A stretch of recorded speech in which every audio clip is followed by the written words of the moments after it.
I want to talk about the idea of connection tonight. I think it's incredibly important to recognize the idea of connection and what that means. And I've been feeling deeply, deeply touched. I mean, this is by all the tragedy that's happening. It's this relentlessness of the news that keeps coming at us right now. Um, and it's been so hard, and so many of us and so many of you have said, it's this stuff that we're carrying, but also recognizing that there's also joy in this world. That's the 10,000 joys, the 10,000 sorrows that we talk about and we hear about. But I've been especially sensitive, I've noticed, because of all of this. And I noticed some things recently.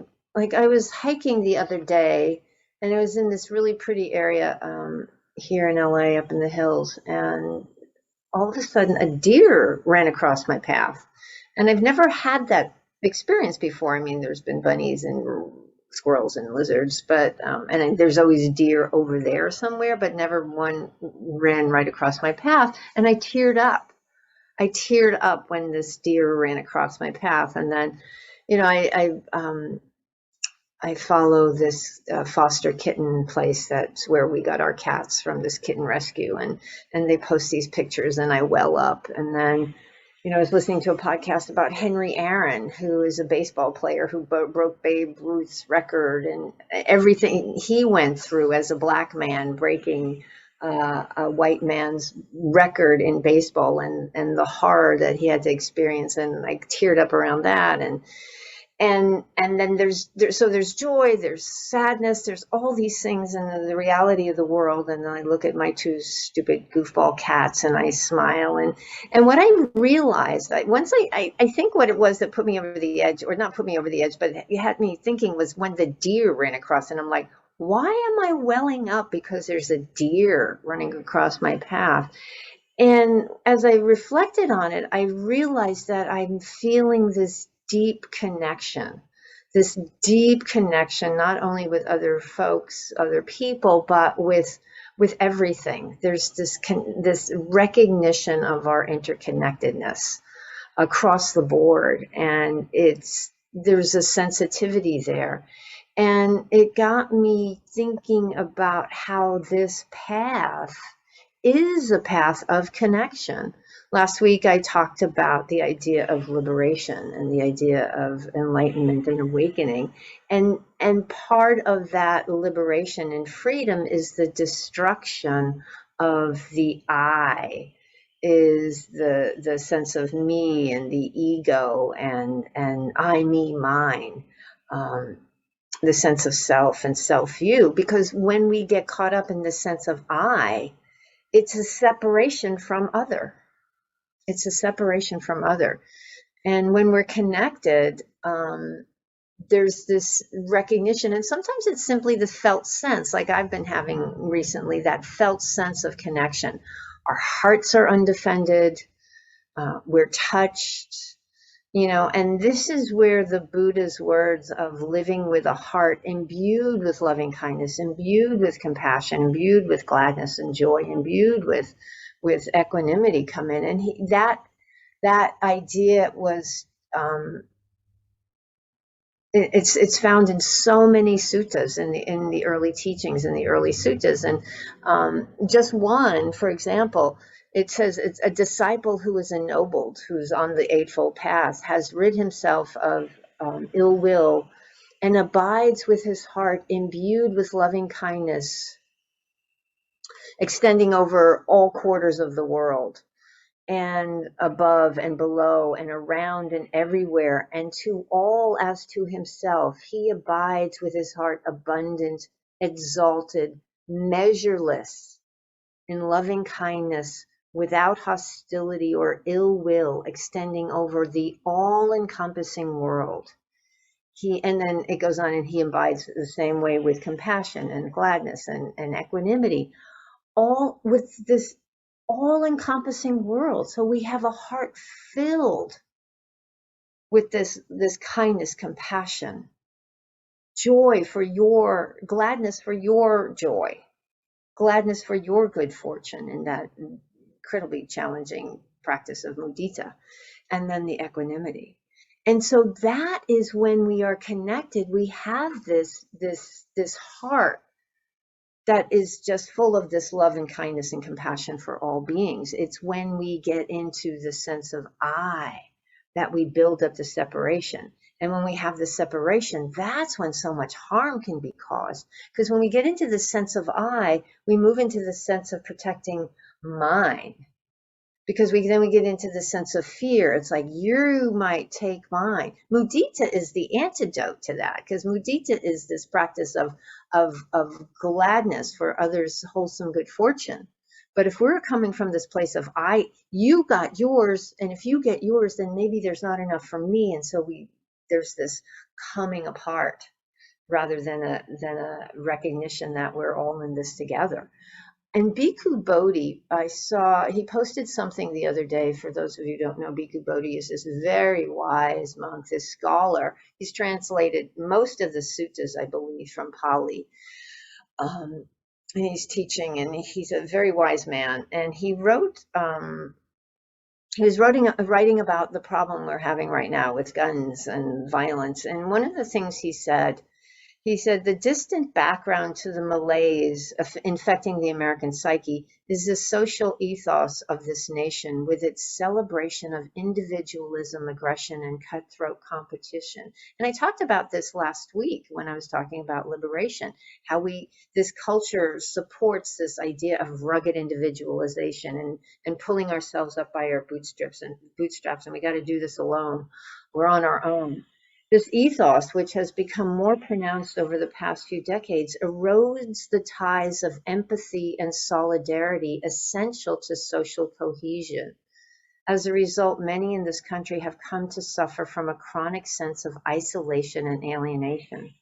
Rather than feeling connected to others, they find themselves drifting through life alone, forlorn and confused, with no one to turn to for support. And this, of course, was exacerbated by the pandemic, where we were forced to be alone. And not all of us do well with online mechanisms for connection. I'm really grateful that I have an online community and I'm comfortable with it, but a lot of people I know are not. And they don't connect this way, and they really suffer from this lack of connection. And so have that added to the ethos of our society that says you're on your own, you got to do it, blah, blah, blah. It can be so destabilizing and debilitating when you think you're on your own and you're on the lookout for I, me, or mine. And it's incredibly painful. And there's someone, Matthew Lieberman, wrote a book on this. I didn't write down the book's name, but he said, our need to connect is as fundamental as our need for food and water. So if we're living in a place of disconnection, we're not taking care of what is one of the most essential needs that we have, this need for connection. And we are, the Buddha talked about it, we are conditioned beings, and we are profoundly shaped by our environment, our social environment, and we suffer greatly when when our social bonds are threatened or severed. And this goes back thousands of years. It's not just in this last century or the last 100 years or a couple of 100 years. There has been othering going on for as long as there's written history, us versus them. We got to get ours before they get ours, or they got more than us, so we need to get more than them, and blah, blah, blah. My husband watches these shows on, I think it's Discovery or whatever, about, the history of the Carnegie and Rockefeller, and even the history of like Hershey and Mars bars and candy or whatever. And it's like, they're doing better than I am. I need to do better than they are. This continual competition, this continual othering. And we have these habitual ways of creating separation. There's class, there's race, there's sexual orientation, there's gender identity, there's religion, there's ability, there's you name it. I mean, you go back to that old Star Trek, one of the original Star Treks, where these two guys, one guy's chasing this other guy through the universe, trying to capture him, and their faces, half their faces painted black, half their faces painted white, and the Enterprise crew can't figure out why one guy's chasing the other. And he asks, why are you chasing him? He goes, what do you mean? And one of them had black on the left and white on the right, and the other had black on the right and white on the left. If you're dyslexic, like me, you're like, you can't tell them apart. But to them, it was like, so sometimes these things, we make up all these differences. We create all these differences are created by us, religion, all these things. It's like, instead of recognizing that we have this shared humanity, as Neil deGrasse Tyson says, the astrophysicist, we're all from stardust, that Big Bang and the atoms. There's some of that in all of us. Instead of recognizing that, we create these classes of separation, and which are driven by the three poisons, which are driven by greed. I like what you have, and that'll make me happy, so I need to take that. Or fear, or hatred, aversion. I don't like this. I want that. Or just ignorance, delusion. People just don't pay attention. There's people with all the dust in their eyes. There are people just kind of shovel it in, just walk around with their head in a bucket of dirt, so that they just don't see. So there's this massive delusion that's going on that makes it so easy to other people. I mean, it's just habitual, and we find ourselves doing that so much now. You find, of course, in social media and the incredibly polarized world we live in, them and they. I mean, I like baseball, and it's easy to other the other team. They are bastards, and it's like stupid stuff. I mean, but that stuff can escalate. It can be silly, but you have to pay attention how easy it is. I have to pay attention how easy it is for me to fall into that othering. We slice it and dice it all kinds of ways. And then what's interesting is when there's two people or two groups like this, and then a third group comes in, this group joins together to fight that group, and then when that group goes away, they go back to fighting each other. So you see how fluid and malleable they are, and you can connect when necessary. There's that incredibly poignant story about World War One, where there's the German soldiers, and I think it's the British soldiers in Belgium, in Flanders fields, where they've just been in the trenches for months and months and months, and it's Christmas Eve, and I cry. I'm still welling up when I think about this. They stopped on Christmas Eve and sang together and shared their humanity. And then the next day they went back to killing each other. Why? Because they weren't willing to let go of I, me, and mine. They were not willing to let that go. We hold on to that so tightly, that sakayaditi, that self-view. Who am I? Who are us? Who would I be without this? And the Buddha says to cling is to suffer. And so when we cling to these ideas, we suffer. However that suffering, that discomfort, that stuff shows up. And so to recognize this and to recognize this connection is so important. Because when we are connected, there's this sense of well-being, there's this sense of ease. We become not only attuned to ourselves, but we become attuned to each other, And there was a talk given by Dr. Michael Yellowbird, which I've mentioned a number of times because I found it very impactful. And he's an indigenous member of a tribe up in northwestern United States, Canada area. And he's he talks about neurodecolonization. I think he's a sociologist, and he teaches at a university. I'm not sure what university up in the Northwest. And he talks about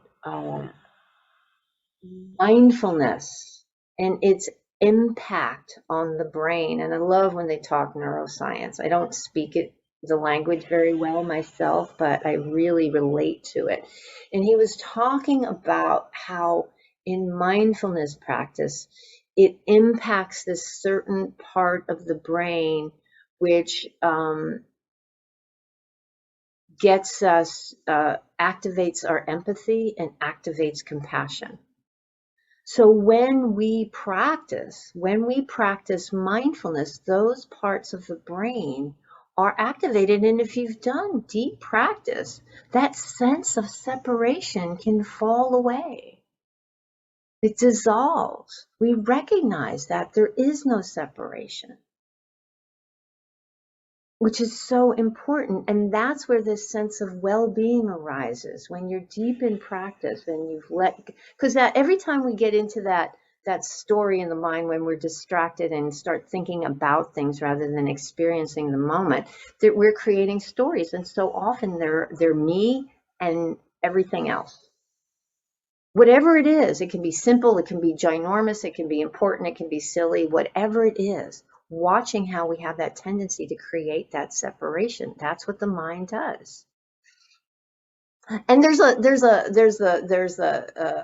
biological reason for it. I mean, we've got the reptilian brain, which is always on the lookout for danger, and then the mammalian brain that needs to be taken care of, and then the primate brain, that's the one that is looking for the connection.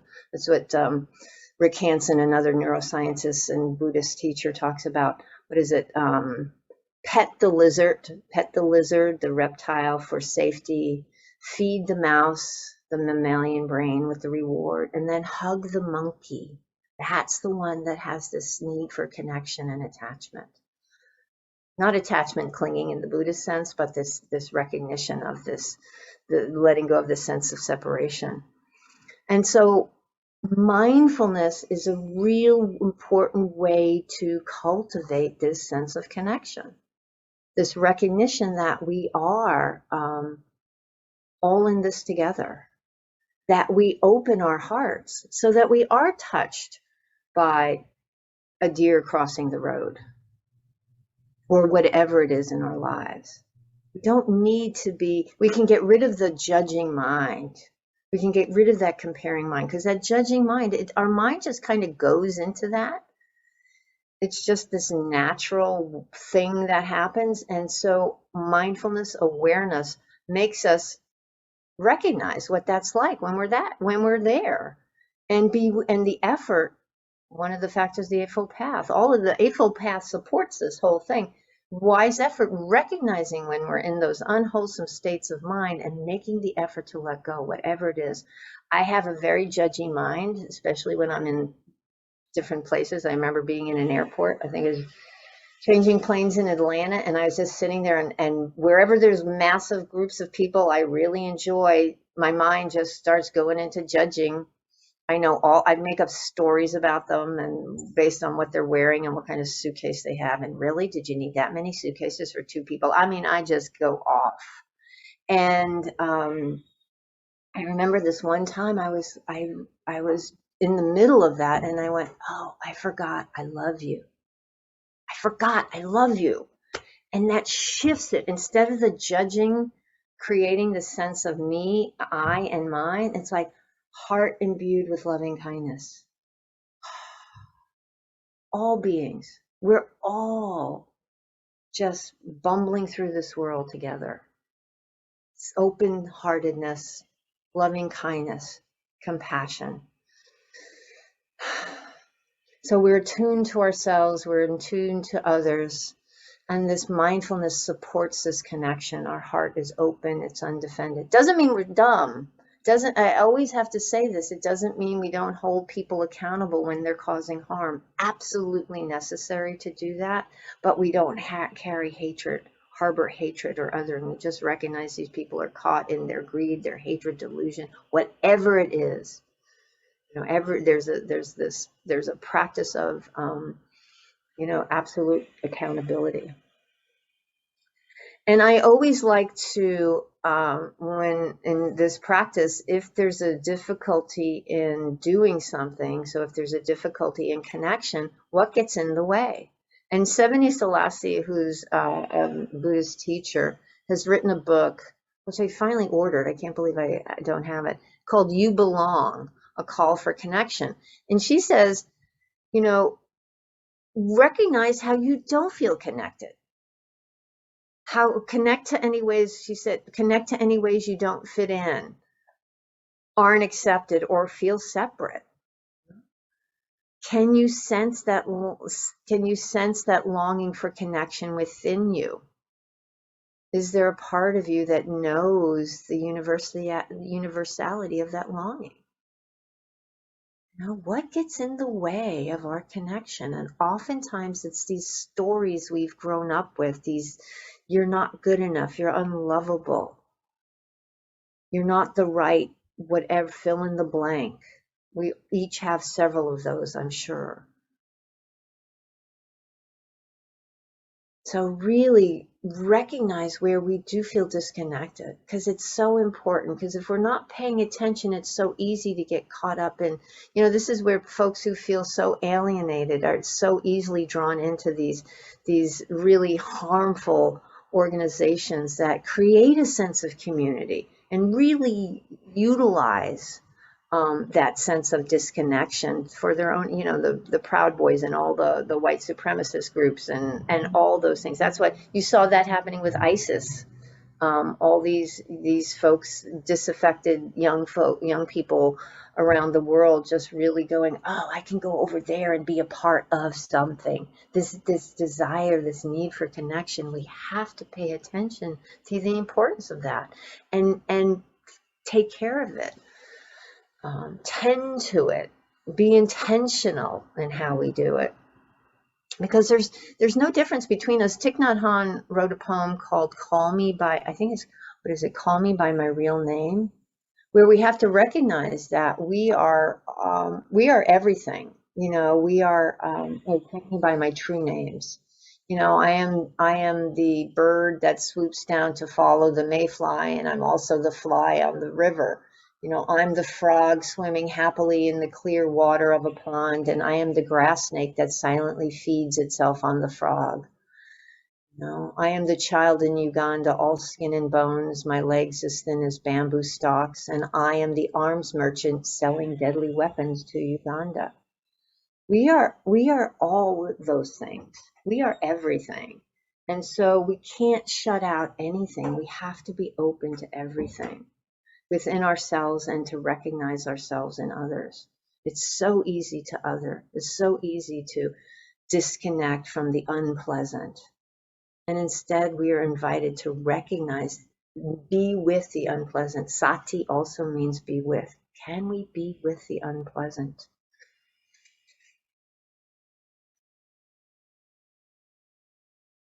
And Ruth King, who is a most wonderful teacher, talks about creating community, because that's really important. Refuge in the Sangha, one of the three gems, the triple gem. She says, cultivate a culture of care. To cultivate a culture of care is to be in relationship with the humanity with a wise heart. We are in relationship with humanity with a wise heart, which is what the Eightfold Path is. It invites us to be in harmony with the rest of the world, with the rest of humanity. And Larry Yang wrote a book. Larry Yang, who was one of the co-founding members of East Bay Meditation Center and Inside Community of the Desert, wrote a book called Awakening Together about creating a wise community. And he writes, beloved communities are envisioned as those that embody the values of love and justice in every aspect of their being, even when circumstances are difficult or oppressive. A beloved community assumes all our lives are interrelated, and the social nature of our humanity is not secondary to any other aspect of life. As Dr. King reminds us over and over again, we are tied together in the single garment of destiny, caught in an inescapable network of mutuality. Eventually, the Dharma invites the deepest intention from all communities, communities of color, European Americans, queer folks, heteronormative folks, young people, people with different physical abilities, to be able to practice anywhere with anyone under any circumstance, and to be able to practice together in unity as a gathering of whole communities. It will take a concerted effort from all of us to raise the level of our personal and collective awareness to fulfill the intention to truly live together in a way that embodies non-harm, non-oppression, and non-exclusion. It takes time and a lot more of it than anyone would like. That's the thing. We want it now, and we have to recognize that this is the work of generations, but it's the work we have to do. There's a saying from the Talmud, which I can't remember exactly, but it says, just because it's not going to get done in my lifetime doesn't mean I am not called to do it. I have to do the work. And there's one other thing I was going to say. Oh yeah, the Fannie Lou Hamer's famous quote, nobody's free till everybody's free. I think I might be paraphrasing that, but nobody's free till everybody's free. So this work of liberation is also a work of connection. It's a work of recognizing that there's no separation between us, and we don't cling to anything that causes us to be separated. And that's when we find our freedom. That's when we find our freedom, when we recognize that we are all in this together and we let go of our I, me, and mine. So thank you, thank you, thank you, my friends. Those are my thoughts on connection, and I appreciate your kind attention.